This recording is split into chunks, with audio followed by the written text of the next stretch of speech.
మనకందరికీ తెలుసును. అటువంటి పరిస్థితిలో ఎంతోమంది ఈ విజన్ లేక బాధపడుతూ ఒక చీకటి జీవితం గడపడం చాలా మనకందరికీ బాధాకరమైన విషయం. సో ఇటువంటి పరిస్థితుల్లో ఈ అందమైనటువంటి ప్రపంచాన్ని చూడడానికి మనం సమరమ్మ గారు చేసినటువంటి కృషి నిజంగా ఎంతో అభినందదాయకం. ఎంతో మందికి ఈ చూపు ఇవ్వడం ద్వారా వారు ఒక గొప్ప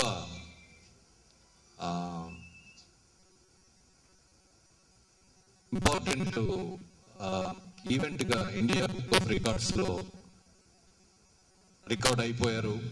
వారికి మనందరం మన యొక్క అభివందనలు తెలుపుతున్నాము ఈరోజు. అయితే మనకందరికీ ఒక ఇంపార్టెంట్ విషయం నేను చెప్పదలుచుకున్నాను. అదేంటంటే ఈ మనకి ఐ అనేటువంటిది చనిపోయిన తర్వాత కూడా ఒక 3 గంటల పాటు మనం ఈ ఐని రిట్రీవ్ చేసుకునేటువంటి పరిస్థితి మన శరీరంలో ఉంది. ఎందుకంటే ఐకి ఇమ్మీడియట్గా ఐకి బ్లడ్ సప్లై అనేటువంటిది ఏమీ లేదు. అంచేత ఇమ్మీడియట్గా ఈ కార్నియా అంటే మన నల్లగుడ్డు మీద ఉండేటువంటి పొర పాడైపోవడం అనేటువంటిది ఒక 3 గంటల దాకా అది జరగకుండా ఉంటుంది. మిగతా అవయవాలు చూసుకుంటే అవి గుండె కొట్టుకోవడం ఆగిపోయిన వెంటనే ఒక 3 నిమిషాల్లో ఆ అవయవాలన్నీ దెబ్బతింటాయి. మన ఈ ఐ సంగతి వచ్చేటప్పటికి, కన్ను సంగతి వచ్చేటప్పటికి మనకి కొంత టైం ఉంటుంది. అందుచేత మనం అందరం కూడా ఈ అవకాశాన్ని సద్వినియోగం చేసుకుని మనం అందరం కూడా ఐ డొనేషన్స్ ఇచ్చినచో ఎంతో మందికి మనం ఈ నేత్రదానం చేసిన వాళ్ళం అవుతాం. ఇంకొక విషయం ఏమిటంటే సైన్స్ బాగా డెవలప్ అయిపోతుంది ఈ రోజుల్లో. మనం ఇక్కడ మనం కార్నియల్ ట్రాన్స్ప్లాంట్స్ అనే అనుకుంటున్నాం. అంటే ఈ నల్లగుడ్డు మీద ఉండేటువంటి పొర మనం ఇచ్చిన ఐలో అది తీసి ఆ నల్లగుడ్డు మీద ఉండేటువంటి పొర డ్యామేజ్ అయిన వాళ్ళకి ఈ ట్రాన్స్ప్లాంట్ అనేటువంటిది చేస్తారన్నమాట. కానీ యాక్చువల్గా ఇప్పుడు అడ్వాన్స్డ్ టెక్నాలజీలో మనకి ఇదే కాకుండా ఇంకా ఐలో ఎన్నో భాగాలు ట్రాన్స్ప్లాంట్ చేసేటువంటి పరిస్థితి వస్తుంది. అంటే ఇప్పుడు మనం కామన్గా వింటూ ఉంటాం, ఈయనకి చాలా కాలంగా డయాబెటీస్ ఉంటుంది, క్యాటరాక్ట్ ఆపరేషన్ చేశారు. క్యాటరాక్ట్ ఆపరేషన్ చేశాక కూడా సరిగ్గా ఆయనకి చూపు రావటం లేదు. అది ఎందుకంటే ఆయనకి వెనకాల ఉండేటువంటి కన్ను వెనకాల ఉండేటువంటి ఆ నర్వ్ కూడా డ్యామేజ్ అయిపోయింది అని మేము ఇంగ్లీష్లో మేము సైంటిఫిక్గా ఏమంటామంటే ఆప్టిక్ న్యూరైటిస్ అంటాం. ఆ నర్వ్ కూడా డ్యామేజ్ అయిపోయింది, దీనికి చూపు కనపడలేదు అని ఒక ఎక్స్ప్లెనేషన్ ఇస్తారు. సో ఈ రోజుల్లో ఈవెన్ ఆప్టిక్ నర్వ్ ట్రాన్స్ప్లాంట్ కూడా చేస్తున్నారు. మన విదేశాల్లో ఆప్టిక్ నర్వ్ ట్రాన్స్ప్లాంట్ చేసి మనకి విజన్ కూడా పూర్తిగా వచ్చే పరిస్థితులు కూడా మనకి కొద్ది రోజుల్లో ప్రాబబ్లీ మన దేశంలో కూడా వస్తాయి. అందుచేత ఈ నేత్రదానం వల్ల ఎన్నో రకరకాలైనటువంటి ఇవన్నీ అనుకోవడం, రెటీనా కూడా అంటే వెనకాల ఉండేటువంటి మనకి తెర, ఆ రెటీనా కూడా ట్రాన్స్ప్లాంట్ చేసేటువంటి పరిస్థితి ఈ రోజుల్లో ఉంది. అంటే నేను చెప్పేది ఏంటంటే మనం ఒక చిన్న ఫ్యాసెట్ ఆఫ్ దిస్ నేత్రదానం గురించి ఆలోచిస్తున్నాం. బట్ యాక్చువల్గా every part of the I can be transplanted, and in course of time it will be possible in our country. So ఇది ఒక ఇంపార్టెంట్ విషయం మనం అందరూ తెలుసుకోదగినది. అట్లాగే మన సమరం గారు ఏమి చేసినా కూడా అది ఒక ప్రత్యేకత ఉంటుంది. మనం ఈరోజు we are talking about his eye donations. ఇంకో రోజు నేను ఒక రోజు వెళ్ళినప్పుడు నాకు ఒక మెడికల్ ఎగ్జిబిషన్ ఆయన హాస్పిటల్లో చూపించారు. It was a fantastic collection of the various medical scientists and their work and their biography. So ఇవన్నీ అది ఒక పెద్ద కలెక్షన్. అలాగే ఆయన చేసేటువంటి దాంట్లో ఒక ప్రత్యేకత ఉంటుంది. అందుచేత నేను ఇంకో విషయం చెప్పదలుచుకున్నాను సమరం గారికి.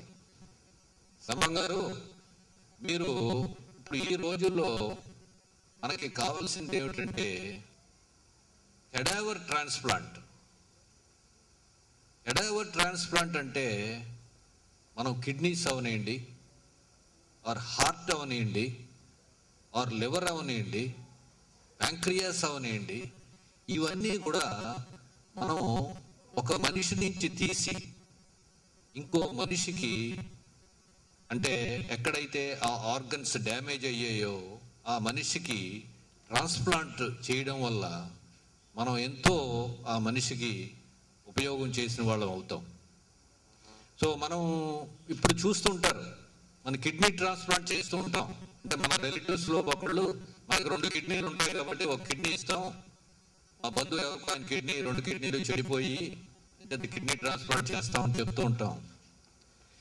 అదే విధంగా ఇప్పుడు మన దేశంలో మనకి కావాల్సింది ఏంటంటే కెడావర్ ట్రాన్స్ప్లాంట్. కెడావర్ ట్రాన్స్ప్లాంట్ అంటే ఏంటంటే ఏదైనా ఒక పరిస్థితిలో ఒక మనిషి బ్రెయిన్ డెత్ అయింది, అంటే బ్రెయిన్ పనిచేయడం మానేసింది, ఒక యాక్సిడెంట్ అవనింది, ఒక యాక్సిడెంట్లో బ్రెయిన్ బాగా డ్యామేజ్ అయిపోయింది, ఆయన బ్రెయిన్ పనిచేయడం మానేసింది. సో అటువంటి పరిస్థితిలో అతను జీవచ్ఛవంలా ఉంటాడు, కానీ హార్ట్ పనిచేస్తూ ఉంటుంది, కిడ్నీస్ పనిచేస్తూ ఉంటాయి, అవయవాలన్నీ పనిచేస్తూ ఉంటాయి. సో దీన్ని ఏమంటారంటే బ్రెయిన్ డెత్ అంటారు.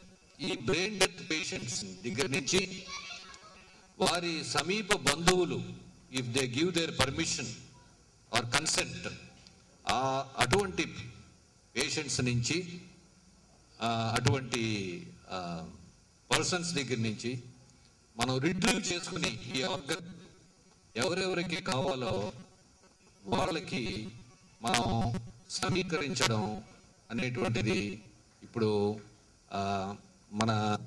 ఈవెన్ మన ఆంధ్రదేశంలో కూడా కార్యక్రమం ఏమిటంటే ప్రజలకి ఈ అవగాహన కల్పించాల, అన్ని ఫ్యామిలీస్కి ఈ అవగాహన కల్పించాలి.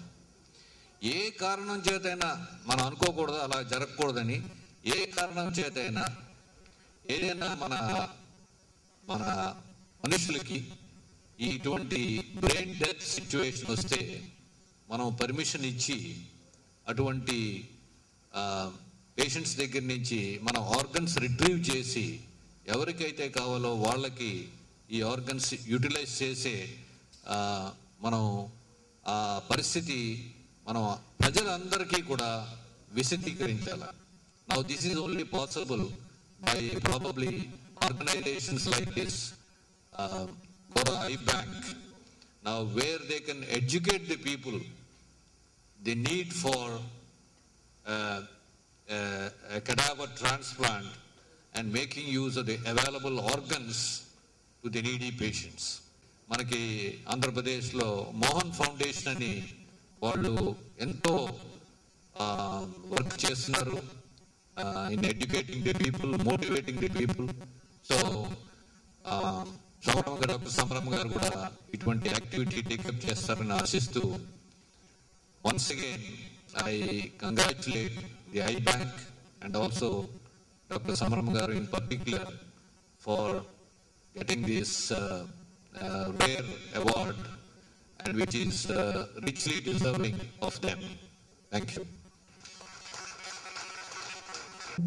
మనకి నేత్రదానంతో పాటు అవయవ దానం గురించి కూడా ఎంత సైన్స్ ఇంప్రూవ్ అయింది, ఎంత డెవలప్ అయింది, ఇంకా మనం ఎలాంటి కార్యక్రమాలు తీసుకోవచ్చు అని చెప్పి మనకు ఒక స్ఫూర్తినిచ్చారు. భవిష్యత్తులో ఆయన గైడెన్స్తో ఇంకా వాసవ మహిళా మండలి స్వేచ్ఛా గోరాయి బ్యాంక్ లాగా ఇంకా ముందుకు తీసుకెళ్ళడానికి మాకు అవకాశం ఇచ్చినందుకు సభాముఖంగా కృతజ్ఞత తెలియజేస్తున్నాను డాక్టర్ గారు.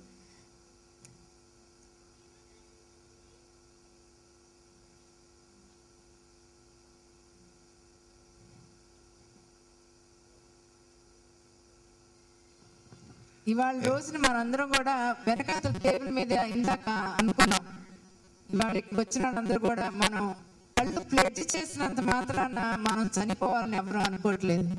మనం ప్రతిజ్ఞ చేయడం వలన మన కుటుంబంలో కూడా చెప్పి ఆ ప్రతిజ్ఞని నేను ఇలా చేశాను, స్వేచ్ఛా గోరాయి బ్యాంక్ అవనండి, ఏ ఐ బ్యాంక్ అయినా సరే నేను చేశాను, మీరు నేను చనిపోయిన తర్వాత కుటుంబ సభ్యులందరూ కూడా ఏకగ్రీవంగా ఒప్పుకోవాలి అని చెప్పాలి.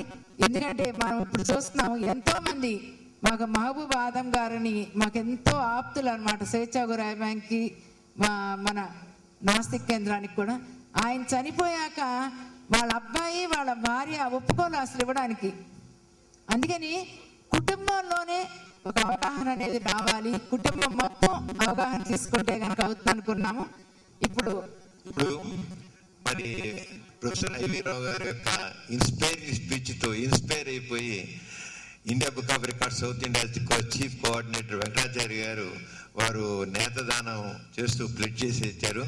ఇప్పుడు వారికి మన ఐవి రావు గారి చేతుల మీదుగా ప్రశంసా పత్రం అందజేస్తున్నాము. ఐవి రావు గారు ప్రశంసా పత్రం అందజేస్తారు. ఇది వారి చెప్తున్నాము, ఐవి రావు గారు వారికి ఇస్తున్నారు. Thank you sir.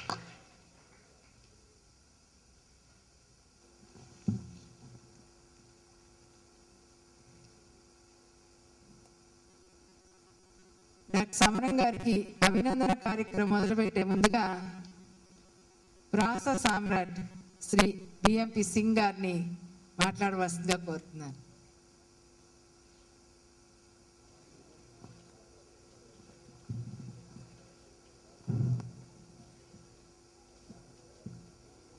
ఇది సమరం గారి అభినందన సంబరం. దీనికి వచ్చిన అందరికీ నా వందనం.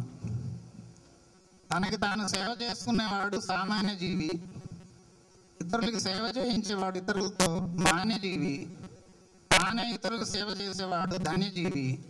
అటువంటి నాకు ఇష్టమైన జీవి సమరం గారు. ఆయన చెతస్కోప్కి బాగా స్కోప్ ఎక్కువ.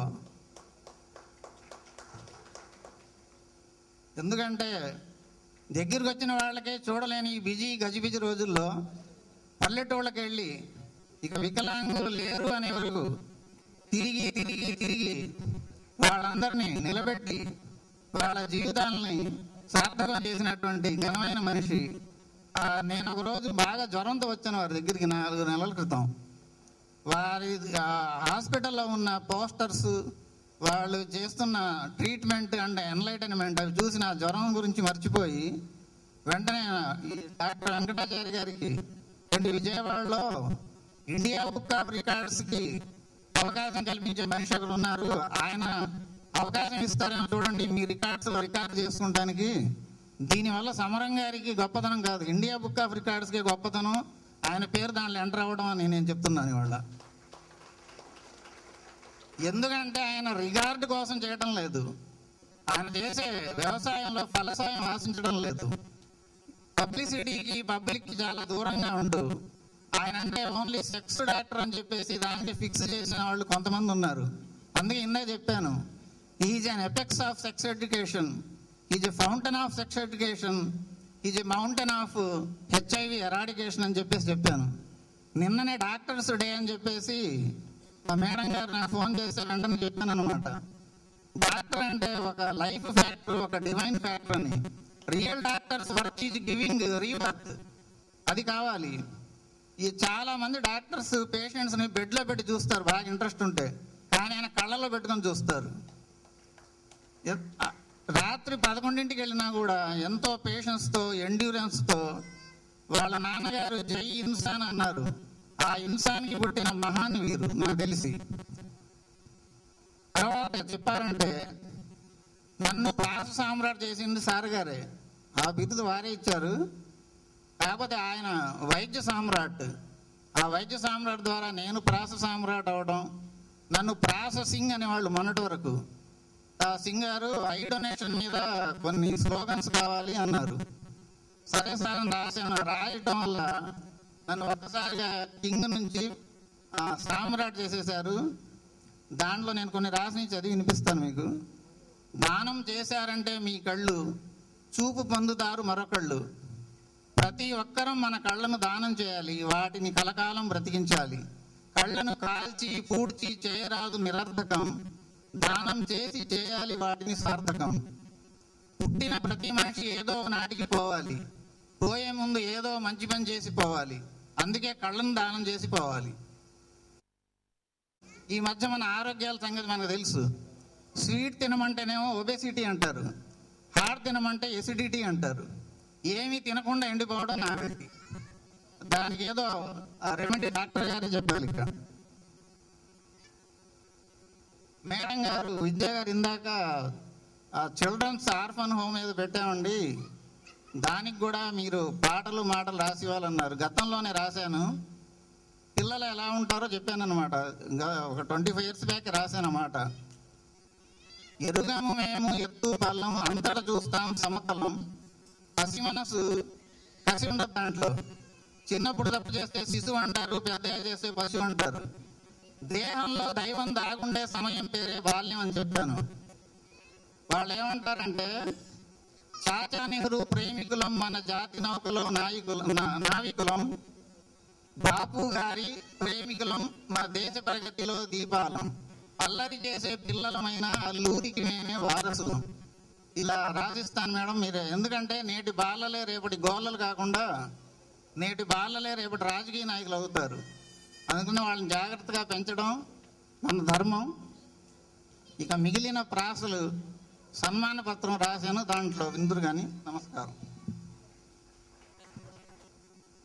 థ్యాంక్ యూ అండి సింగ్ గారు.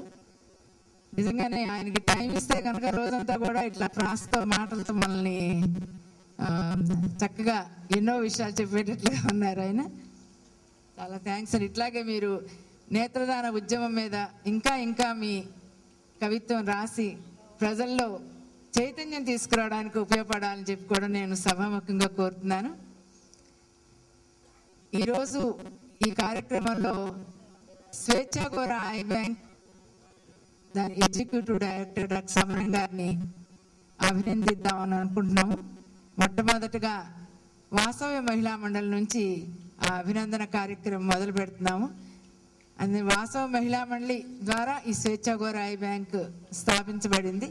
అందుకని వాసవ మహిళా మండలితో స్టార్ట్ చేసి తర్వాత మన దగ్గర ఎంతోమంది టాలెంట్ అకాడమీ నుంచి ఉన్నారు, అలాగే ఋషి పబ్లికేషన్స్ అందరూ కూడా వచ్చారు. అది మొట్టమొదటిగా వాసవ మహిళా మండలి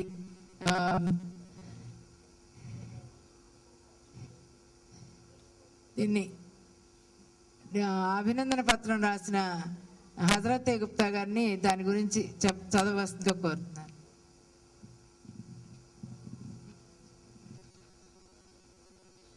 సభకు నమస్కారం. సభాధ్యక్షురాలు, సామాజిక సేవలో పునీతమవుతున్నటువంటి మాజీ పార్లమెంట్ సభ్యురాలు శ్రీమతి చిన్నపాటి విద్య గారికి, మరి ఇప్పుడే దాదాపుగా ఒక అవగాహన సదస్సులాగా మనందరిలో ఒక చక్కని అవగాహనని నింపినటువంటి ప్రొఫెసర్ డాక్టర్ ఐవి రావు గారికి,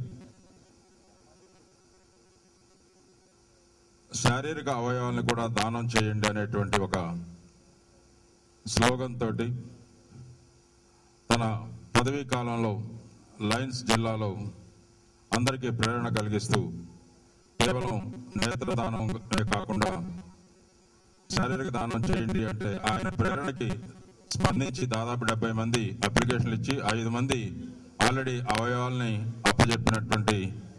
అప్పజెప్పే విధంగా మలచిన వ్యక్తి మా లయన్స్ జిల్లా గవర్నర్ కంకణాల శ్రీనివాసరావు గారికి, మరి ప్రాస సింగ్ డిఎంపీ సింగ్ గారికి, మరి ఈ కార్యక్రమాన్ని ప్రాతినిధ్యం తీసుకొచ్చినటువంటి south India chief coordinator India book of records doctor Chinthapatla Venkatachari గారికి, వీటన్నిటికీ మించి నేటి సత్కారానికి ఒక ప్రేరణ, మూలం,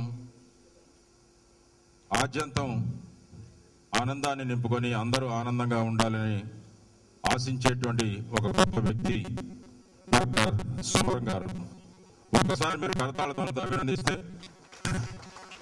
ఆ సత్కార పత్రాన్ని చదివి వినిపించే లోపల సత్కార పత్రం వస్తుంది.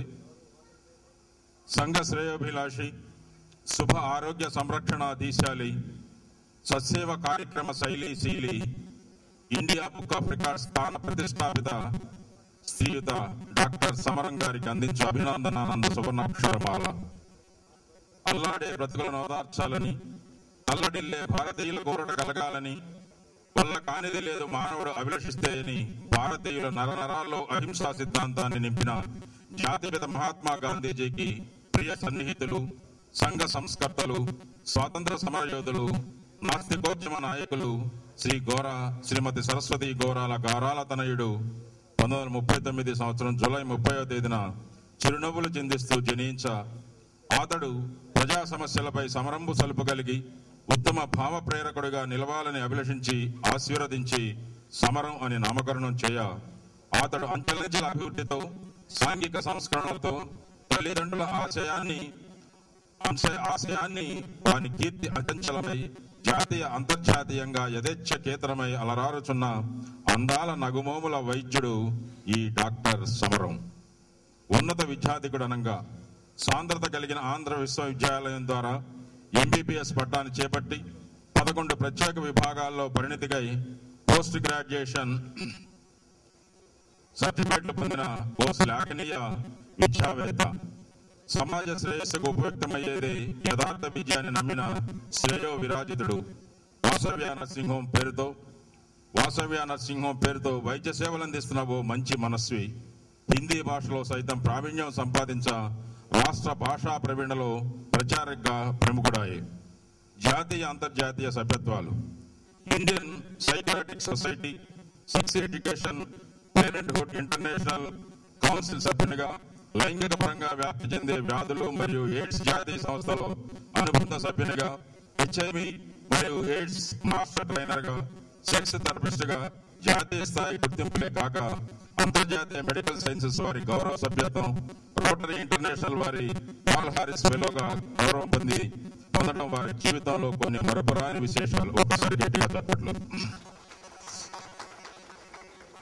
సరళ భాష హృదయస్ఫోరక